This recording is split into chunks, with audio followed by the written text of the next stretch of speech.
ядяхме великденски яйца. От радиото трясна прясна новина: прибирайте жените и малките деца, дошла ни е на гости радиация.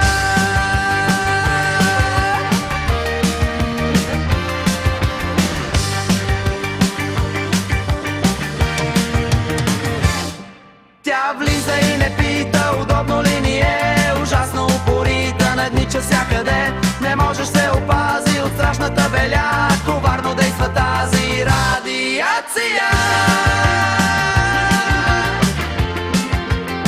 Радиация.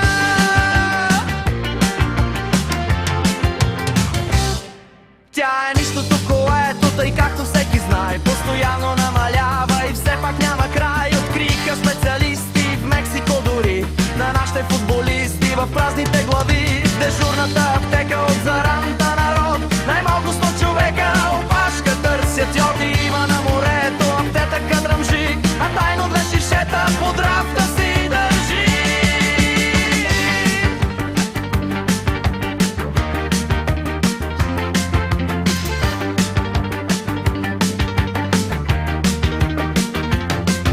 Готвачките в стола видяха много зор, айрян без мляко, без краставици таратор. И ту ти се доспива, и ту не ти се спи, виновен е за всичко горкият Чернобил.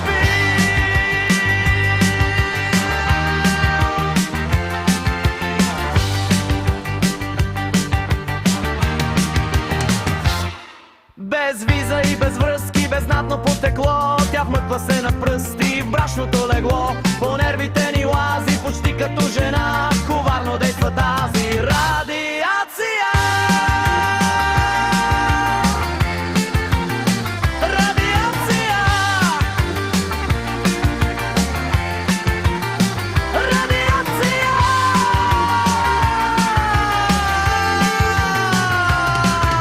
Тя влиза и не пита удобно ли ни е, ужасно упорита, наднича всякъде.